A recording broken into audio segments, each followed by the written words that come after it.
কৃষ্ণনগর গ্রামে একটি ছেলে তার বাবা ও দাদির সাথে থাকত। তারা খুবই গরিব ছিল। ছেলেটির বাবা মাঠে কঠোর পরিশ্রম করে চাষাবাদ করতেন। ছেলেটি ভাবল, আমি বাবার মতো এত কষ্ট করে কাজ করতে পারবো না। আমি শহরে গিয়ে কাজ করব। সন্ধ্যায় সে দাদির কাছে গিয়ে বলল, দাদি, আমি গ্রাম ছেড়ে শহরে কাজে যেতে চাই। দাদি বললেন, বাবা, আজ আর যাস না। সন্ধ্যা হয়ে গেছে, কাল সকালে যাস।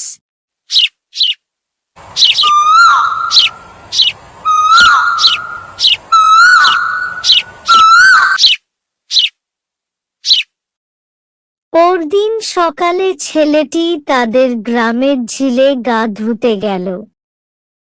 ঝিলের ঘাটে বসে সে গ্রামের সুন্দর প্রকৃতি দেখতে লাগল। সে মনে মনে ভাবছিল, আজ শহরে চলে যাব। হঠাৎ এক অদ্ভুত ঘটনা ঘটল।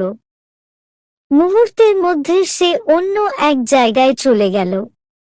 চারদিকে তাকিয়ে সে ভয়ে কাঁপতে লাগল। সে বুঝতে পারছিল না সে কোথায় এসেছে। সামনের দিকে তাকিয়ে সে অবাক হয়ে গেল। সেখানে একটি ঝলমলে সোনার রাজ্য দেখা যাচ্ছিল। প্রথমে সে ভয় পেলেও পরে সাহস করে সোনার রাজ্যের ভেতরে ঢুকে পড়ল। কিছুদূর এগোতেই সে দেখল একটি সুন্দর জলপরী তার দিকে হেঁটে আসছে। জলপরী বলল, তুমি কার অনুমতি নিয়ে এই সোনার রাজ্যে প্রবেশ করেছ? ছেলেটি বলল,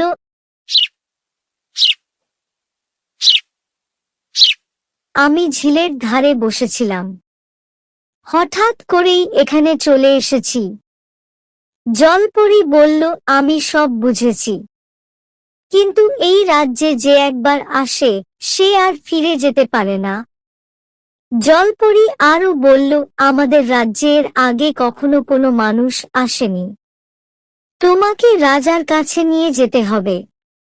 জলপরী ছেলেটিকে নিয়ে রাজপ্রাসাদের দিকে রওনা হলো। কিছুক্ষণ পরে তারা দেখল সোনার রাজ্যের রাজা তাদের দিকে এগিয়ে আসছেন। রাজা বললেন, এই ছেলেটি কে? তুমি জানো না আমাদের রাজ্যে মানুষের প্রবেশ নিষেধ? জলপরী বলল, রাজা মশাই, আমি তাকে আনিনি, সে নিজেই এখানে এসেছে। ছেলেটি রাজার সামনে সব ঘটনা খুলে বলল।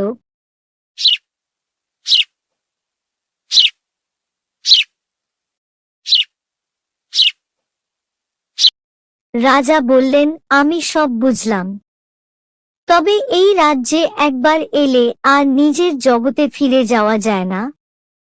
ছেলেটি বলল, রাজা মশাই, তাহলে আমি এই সোনার রাজ্যেই থাকতে চাই। রাজা হাসি মুখে বললেন, তাহলে তুমি এখানে থাকতে পারো। সেদিন থেকে ছেলেটি সোনার রাজ্যে পরী ও জলপরীদের সঙ্গে বসবাস করতে লাগল। ধীরে ধীরে সে সবার প্রিয় হয়ে উঠল এবং নতুন জীবনে আনন্দ খুঁজে পেল। এরপর থেকে ছেলেটি সোনার রাজ্যে সুখে, শান্তিতে ও আনন্দে জীবন কাটাতে লাগল।